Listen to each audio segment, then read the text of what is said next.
this is how Lake Minnetonka looked when settlers first arrived in the area. And you can see it's kind of a rather crude rendition of the lake. But the lake is divided into upper and lower lakes. And this being the lower lake, because that's the outlet, and this is the upper lake. The only connection between the two was the original Hull's Narrows, located right here, and that divided the two lakes. The very first tourist was Alexander Ramsey. He was the territorial governor of Minnesota, and in 1852, when it was first really discovered and explored, nobody in the world believed that there was a lake this large in that proximity to St. Paul, Minneapolis, and St. Anthony. And the Chicago papers were saying it was just blasphemy, it didn't exist, it wasn't true. And so they brought him out to Lake Minnetonka, and he thought it was just fabulous, and he was the one that named it Lake Minnetonka, meaning big water. The early tourists to Lake Minnetonka were drawn by a myriad of things. Hunting was a very popular sport at that time. Here you can see Spirit Knob and what is now Woodland.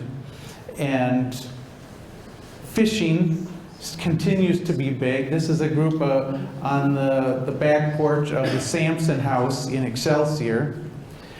Health matters were also a big draw to the area. Here you can see some period pamphlets from the 1870s, plea for cold climates in the treatment of pulmonary consumption, report on the climatology and epidemics of Minnesota, and Minnesota as a home for invalids. People thought that by moving to a healthier climate, they could be cured of their diseases. That tuberculosis did have a much lower occurrence in Minnesota. Of course, most of the people who already contracted TB came to Minnesota for the health benefits and died here. But malaria, all the mosquitoes died off during the winter, so malaria was less evident here than in the south, and so lots of Southerners would come to Minnesota to escape the yellow fever down there. There were other medical treatments as well, and here you see Dr. LaPaul's electrical apparatus. And he had a hotel, the Hotel LaPaul in Excelsior, and he put you in a chair, hooked you up to the wires, cranked it up, and you were cured. And here's the full ad, and it lists all the things that he said he could cure. Backaches, kidney disease, rheumatism, joint disease, female weakness, male weakness, as men suffer as much as women, and the great strain upon our men in trying to gain prominence and wealth until they are broken down. I guess you can cure that. Social events were a big draw as well, and here you can see a dance card from Hotel St. Louis in 1894. And they would hold these weekly and even semi-weekly, where they'd have one on Wednesday and then one on the weekend, the formal one being on the weekend. It was a big draw, and they would have these at all the big hotels, and even some of the smaller hotels would band together and have a dance of their own. They'd bring in an orchestra, and quite the thing. Croquet at that time was a big draw. Some people thought it was sport, other people not so much. Would the opponents of boxing matches, professional baseball, rowing, regattas, etc., have sport denigrated to this? Rowing regattas. They would have rowing clubs come from out east and have competitions out here. And it wasn't just an event for the participants. You can see it was a spectator sport. They get on the steamboats and trail after the sculls and watch the event as it unfolded from the boats. Sailing, continues to be a popular sport on Lake Minnetonka, and there were sailing regattas as early as 1869 on Lake Minnetonka. And of course, you get any kind of vehicle or craft and two men owning two, and there's going to be a race. Tennis, in the 1890s, the Northwestern Lawn Tennis Tournament was held for many years in Deep Haven. Bowling, a lot of the resorts installed bowling alleys. This is the casino in Excelsior, about 1910. But getting to Lake Minnetonka in those early days wasn't quite as easy as it is today. And here you can see an 1856 and 1859 article. The first one is, Mr. Hezekiah Brake has put out a team and spring wagon to carry passengers regularly between this city and Excelsior on Lake Minnetonka.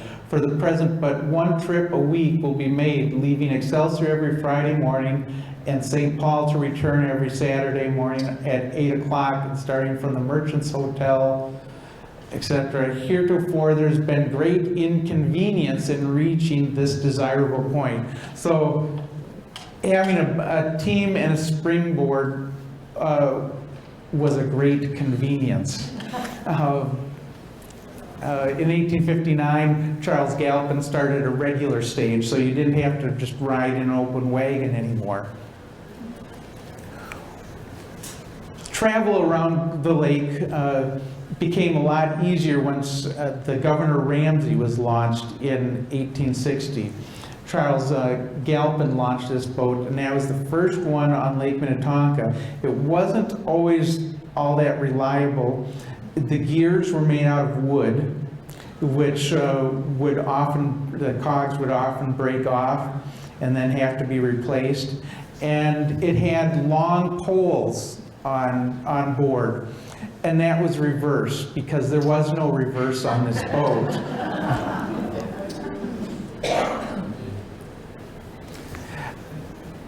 Getting here became a lot easier in 1867. This is August 24th, 1867. This is the very first train of the St. Paul and Pacific Railroad to reach Lake Minnetonka in Wayzata. And of course, it was met by the Governor Ramsey, then the only steamboat on the lake. It didn't last for too long, and the boats got big. This is the city of St. Louis. It was launched in 1881 by W.D. Washburn. He was the senator from the state of Minnesota to the United States Congress. 160 feet long. And on one side you can see Fort Snelling on the wheelhouse. And then on the other side was Eads Bridge that was built in 1874 in St. Louis. It was the first metal structure to span the Mississippi. The following year, 1882, James J. Hill opened his Hotel Lafayette and launched the Belle of Minnetonka, the largest boat ever to grace Lake Minnetonka, 300 feet long and 60 feet wide, said to carry 2,500 people at a time.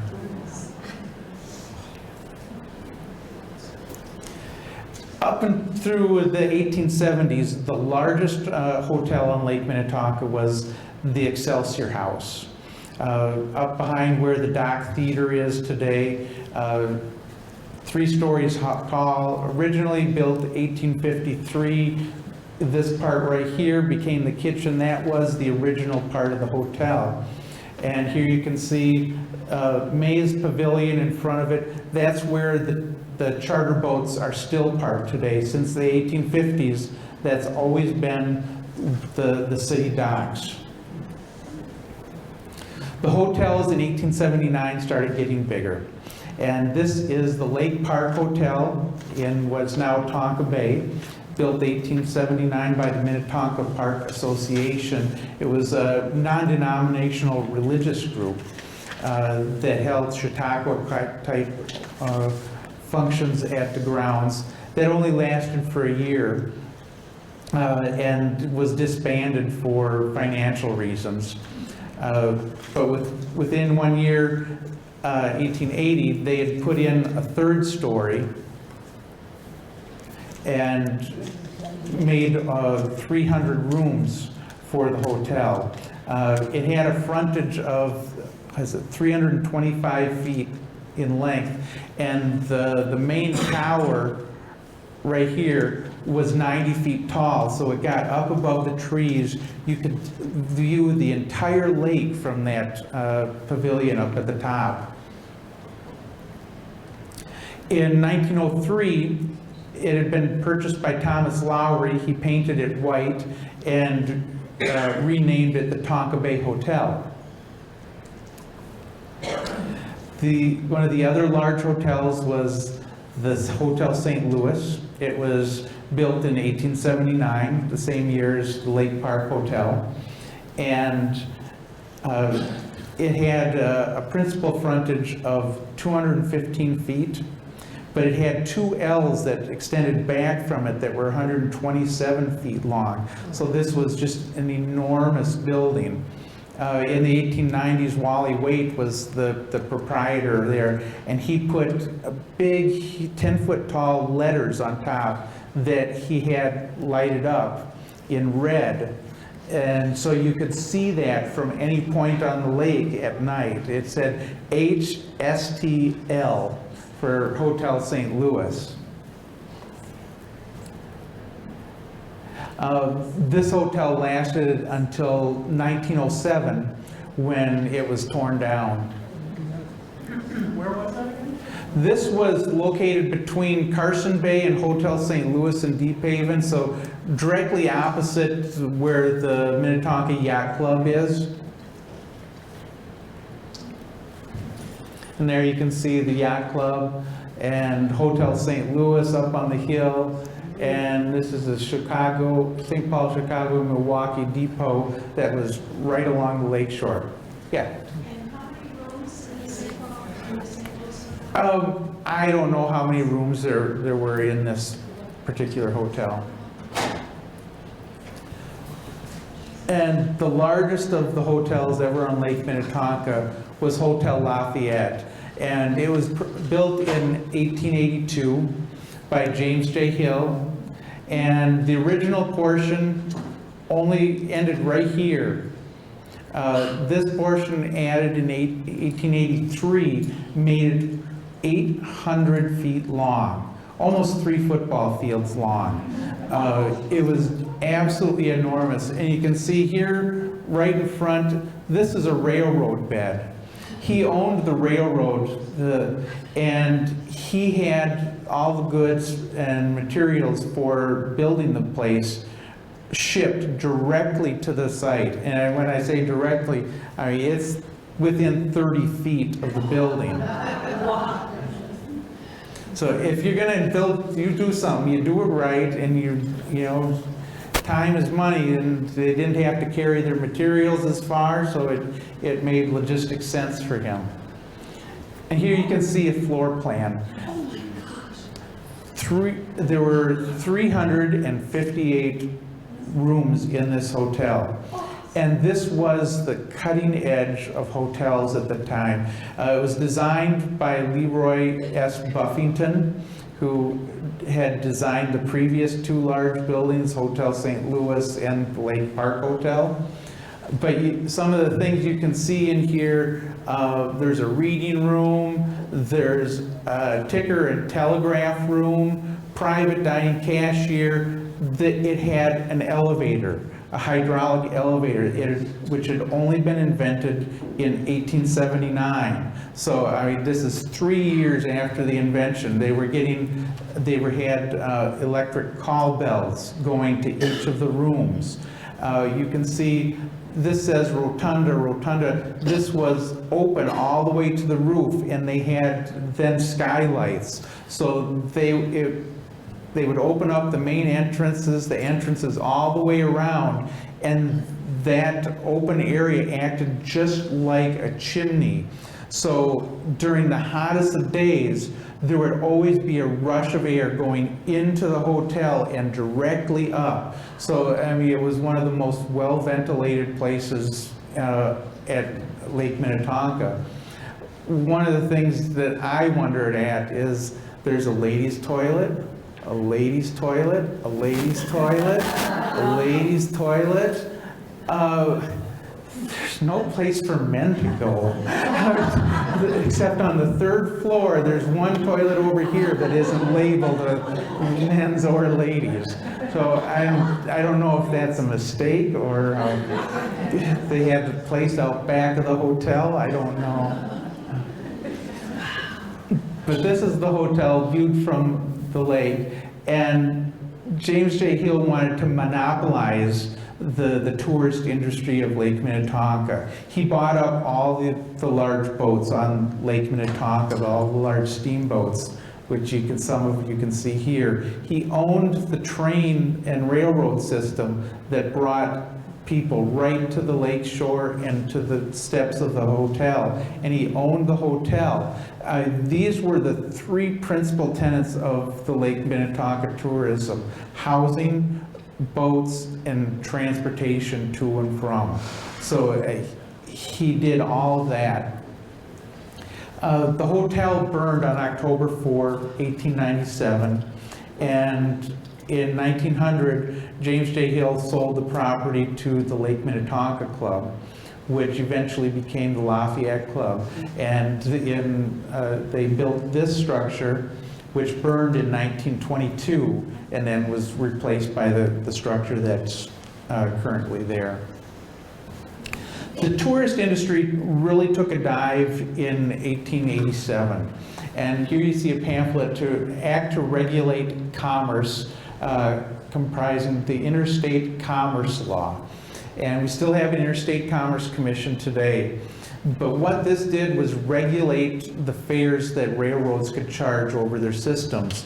In the past, they had been charging whatever they wanted and made each separate line pay for itself. So lines to North Dakota, where the only thing that was transported was grain to and from the markets, they charged exorbitant amounts because they had to pay for the entire operation of that line, and it was killing the farmers. And this law said that you have to spread out the cost over the entire system. So the main trunk lines were subsidizing those poorer lines.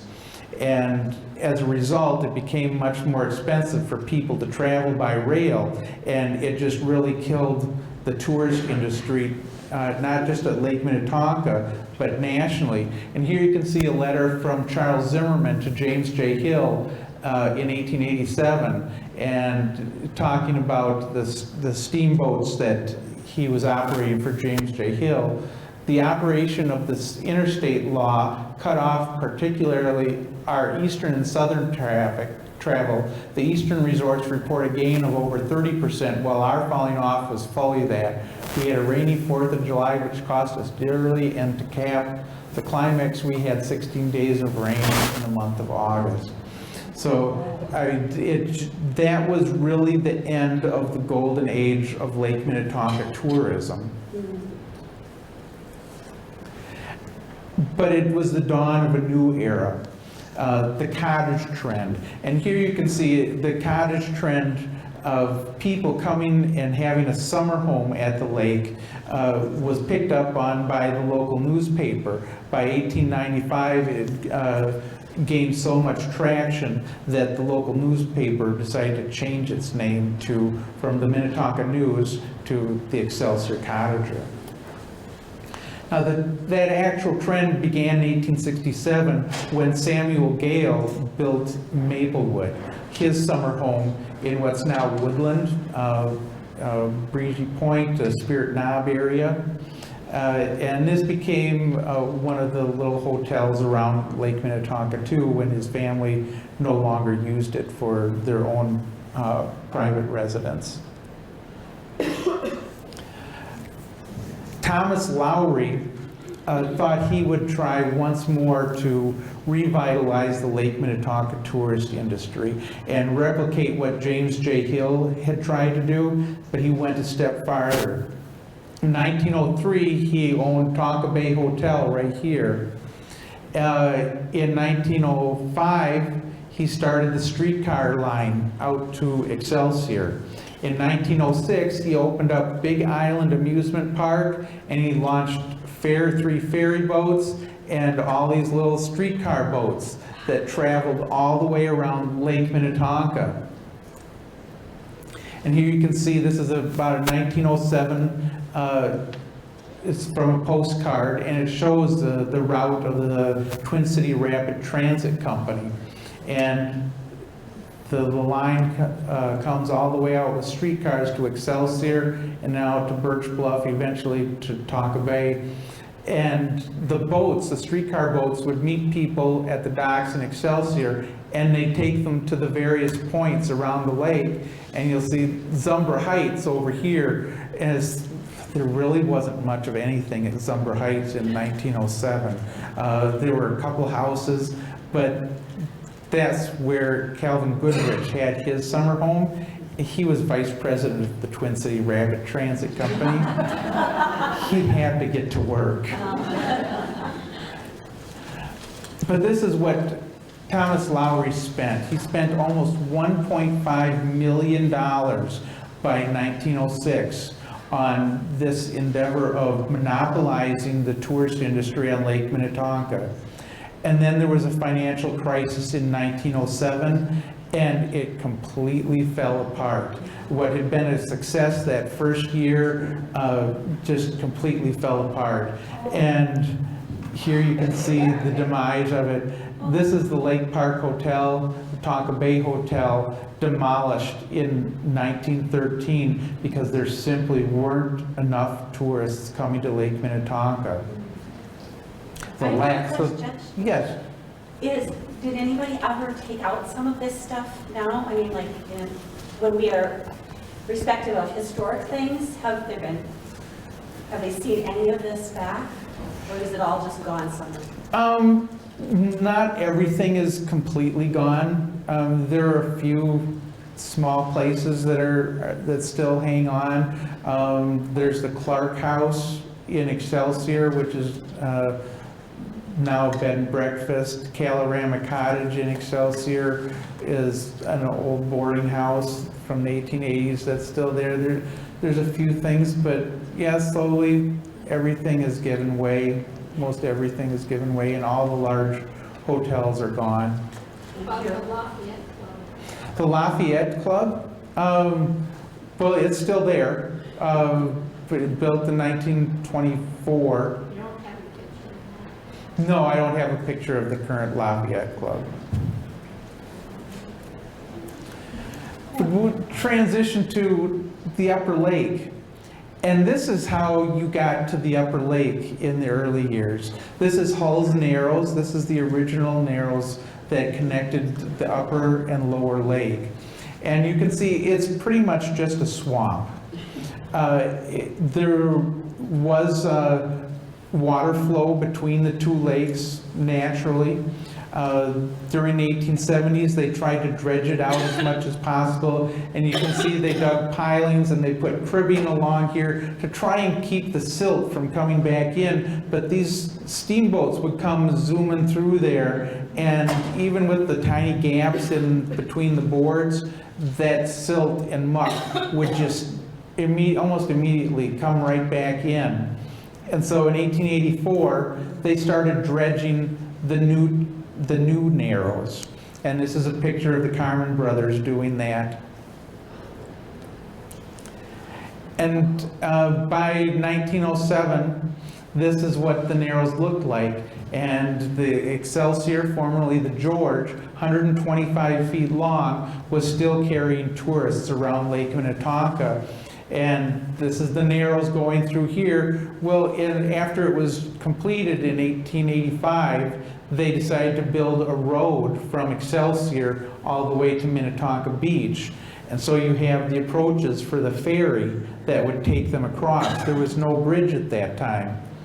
And here you can see what the ferry looked like, taking people across. This is about 1910. And you can see the approach here, and they pull onto the ferry, and there was a ferryman's house on one side where he and his family would live, and so he was always on duty. Anytime somebody come across, they'd ring the bell, he'd come out and go to one side or the other to pick them up and then haul them across. Didn't always work so well,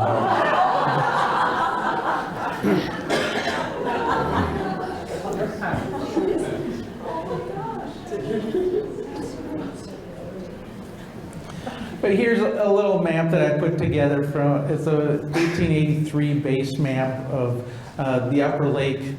And you can see the various destinations around the Upper Lake. Most people are thinking that the Lower Lake is where all the activity was. And to a great degree, it was more concentrated in the Lower Lake.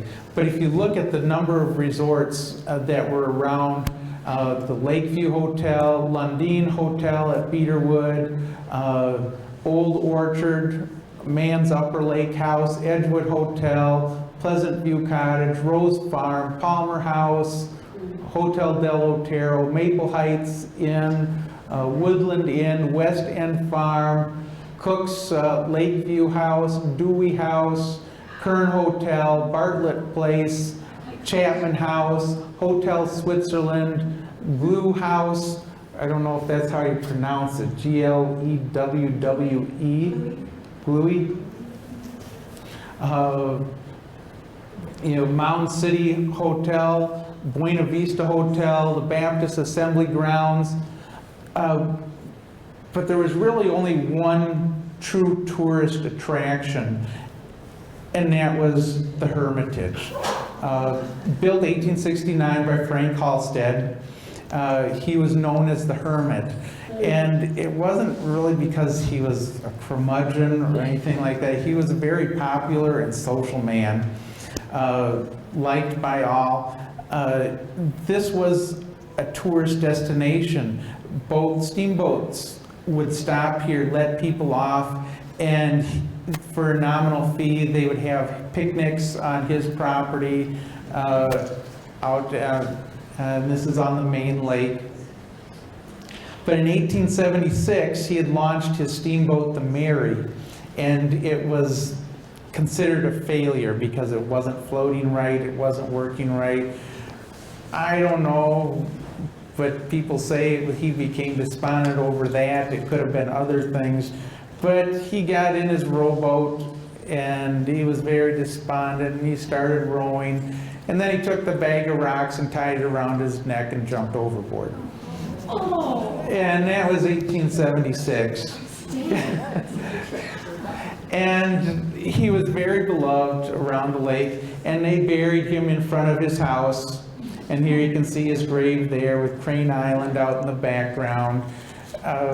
This is a very sad story. And here you can see another view of his home. And it continued to be a site where people would come and visit his grave. He was honored by the city of Excelsior. The GAR post, Grand Army of the Republic post, was named in his honor. But his brother, Major George Blight Halstead, came to settle his estate in 1876, and he decided to stay. And he took up his brother's residence, and he became the new hermit. And very much like his brother, people liked him, and he was always going into town, seeing people, but like his brother, he was also a bachelor. And in 1901, the building was consumed by fire along with Major Halstead.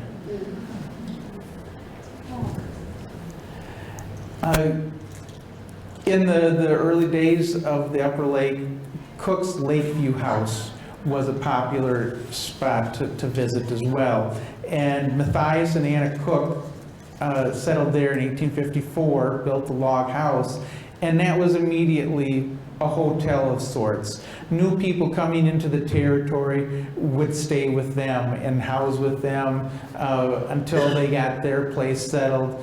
and through the 1860s, they were continued as that function. In 1867, they built the three-story structure as similar to what you see in this engraving here, and then expanded that. They actually doubled it, the size. This was a very popular place with the very early steamboats. They would drop people off here for their dinner or their lunch, and so they had a large dining room that would seat over 100 people. And this hotel burned in 1882 and then was not rebuilt, but it kind of fell from favor in 1876 when the Chapman House was built, and the steamboats started dropping people off there for their dinners. And when I say stopping off at the Chapman House, this is how people stopped off at the Chapman House. They got on a 300-foot long boat, 2,500 of them at a time sometimes, and this is Chapman's Landing. And they would then go up to the Chapman House, which could seat 300 at a time, and have their meals. Sumner and Seymour Chapman built this house in 1876, 3 stories tall. It was framed with oak. So most people would build with pine because it's a cheap wood, but in 1876 there's a brand new sawmill built in Mound. And what's the native species of wood? Oak. So they got all their oak right here from Mound and built this new hotel. Let's see, it was doubled in size the very next year. And in 1878, they increased the dining room capacity to 300. And in 1913, they replaced an old pavilion with a new one. And that's what became the Surfside, which wasn't torn down until 1986. But the hotel, I don't know when it disappeared, but it was still operating by Cecil Chapman in the 1930s. Question for you. Yes. What did they use as a power source to operate the sawmill? I mean, it wouldn't be a waterfall. Was it coal? How did they fire it? It was the question is, what do you use to operate a sawmill in 1876? And it would be a steam sawmill, so it would be coal or wood or some other fuel source, but it's operated by a steam engine. Thank you. Have a picture of the Groveland Assembly Grounds. No, I do not have a picture of the Groveland Assembly Grounds. Can you show where it was? Well, that would be Lower Lake. Oh, okay. So, and All right. we're dealing with the Upper Lake here today. This is Bartlett Place. And Bartlett Place was settled by Stephen and Sarah Bartlett. They had been early settlers in the area and moved to this location in 1875 and built this small little house. This is about 1878, and this was their son's boat at Catamaran, called the Belle of Mound City. And it's reputed to be the very first catamaran to be launched on Lake Minnetonka. It was actually a charter boat that their son Ed would hire out, take people sailing all around Lake Minnetonka on. In 1879, they expanded and started taking in boarders for the summer. And here you can see Bartlett Place, which says right on the sign there, and you can see the original house right in between. You can see that there's the door, the transom, window above, so they added another building and another addition over here and started taking in boarders. Scott, Yeah, how close was the Bartlett to the current Lost Lake Channel? I don't know. I don't know how close it was to the Lost Lake Channel. We've been debating that. Okay. But here you can see an engraving and a nice steamboat dock coming up to the hotel. And in 1888, they built a pavilion right on here. At the bottom was it was kind of a confectionery. They'd sell food, sandwiches, things of that nature, changing rooms for going to the beach and, going swimming, and fishing. You could rent your fishing gear or rowboats there. And then the upstairs then would be for a dance hall. We moved just next door, and you have the Dewey House, which was Jerome and Christine Dewey, and they had settled here in 1879, but they didn't build their hotel. They were over on Lake Landon before that. They didn't build this hotel until about 1890, and they had several additions, and it was right next door to the Bartlett place, and it was destroyed by fire in 1919. We have the Mound City House, which was built by Seymour and Barbara Chapman. Seymour was one of the original proprietors of the Chapman House, but he was bought out by his brother in 1881, and he built the Mound City House. Well, that was destroyed by fire in, was it 1892, and then was replaced with this structure. He died in 1894, I can't remember exactly when he died, but the Chapmans gave up the home, and it became the Sunset View Hotel that would look out over Lake Landon so that they would get views of the sunset from the west. And that lasted until 1924, and then was turned into a 4-unit apartment house in 1925. The Hotel Buena Vista would have been on Crooks Bay, but it would be south of downtown Mound. And it was first opened in 1901 by Julia Butterfield. She was a divorcee, and which was very common at the time. A lot of divorced women would be operating boarding houses around Lake Minnetonka. What was unusual is she had a man living with her that was not her husband, Edward A. Jack Hart, is called Jack. He had been divorced, and that was granted in 1901, and they were living together until they were married in 1904. So just kind of unusual. It closed in 1918 and then burned in 1923.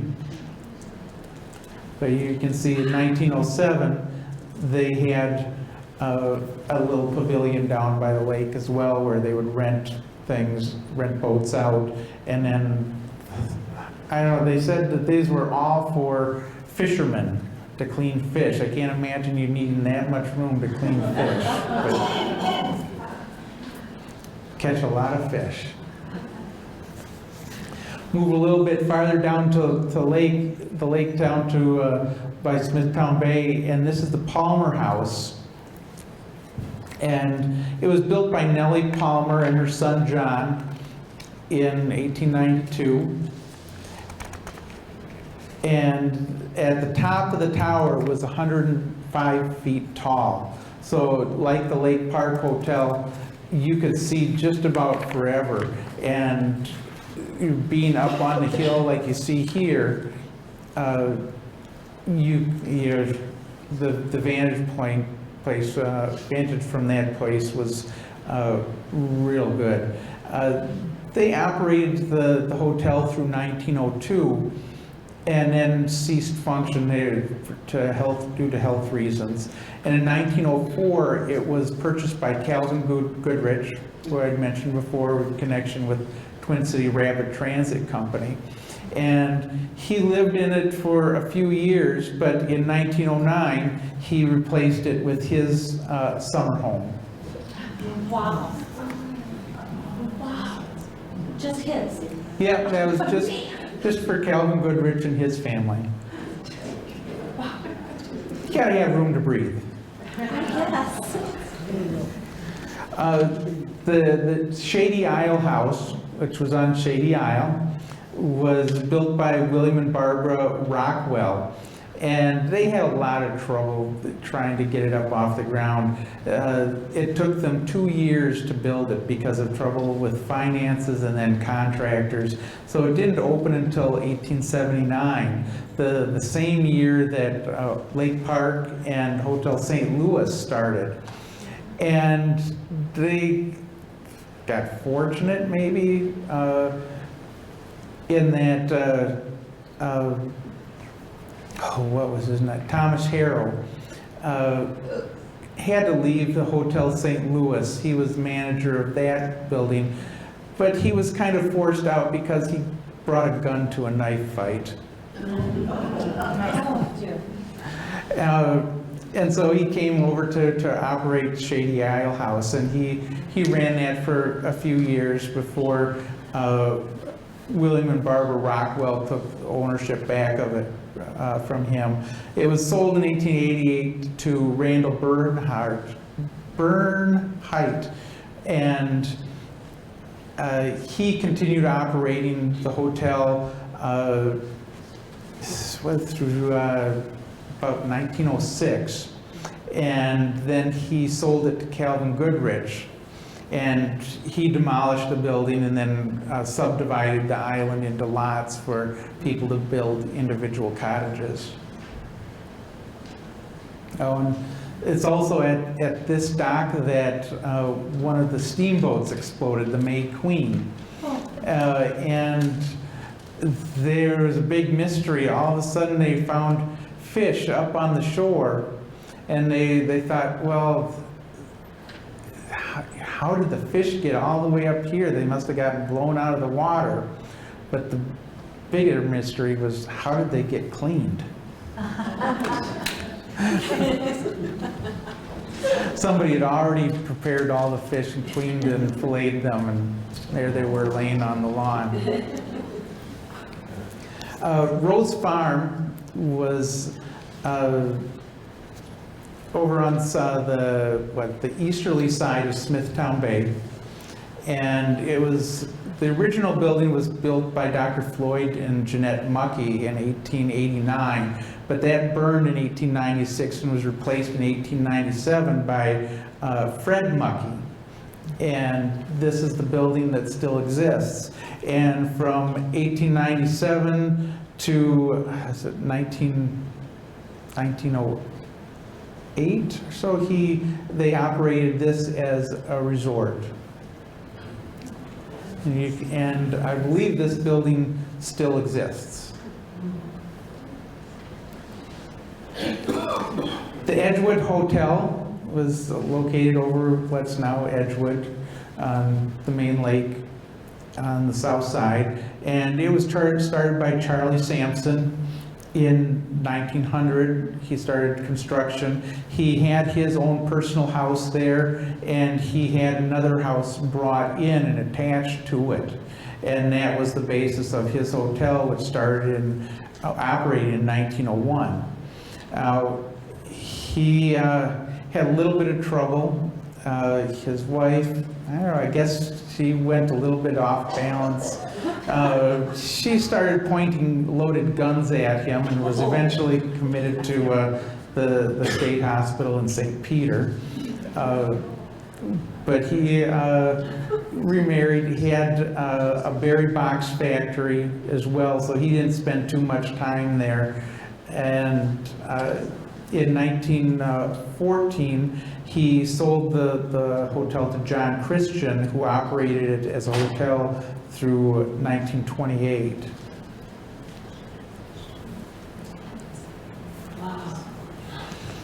And this is Old Orchard. It was home of John Wilcox, and he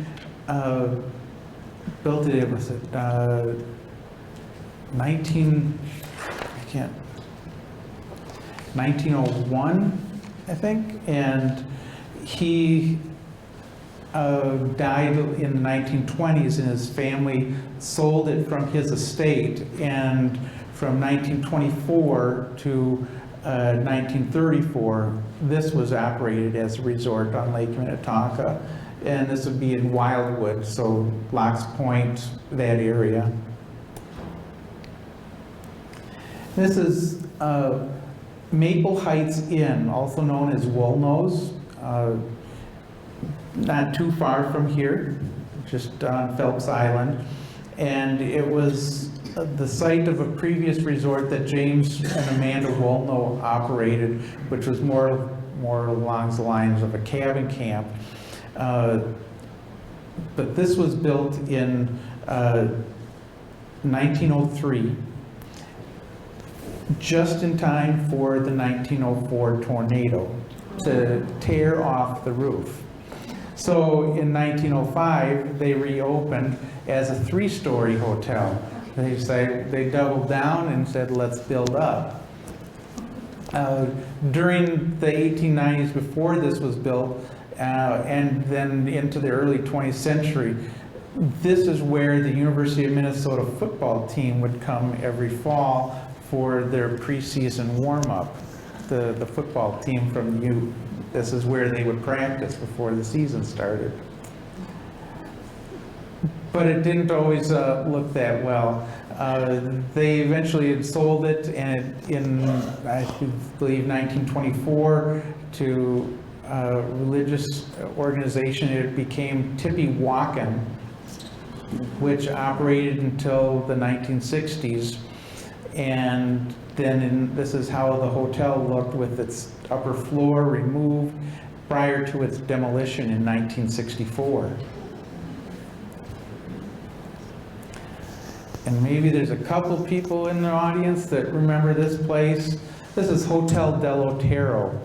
And in the early days, there was nothing here.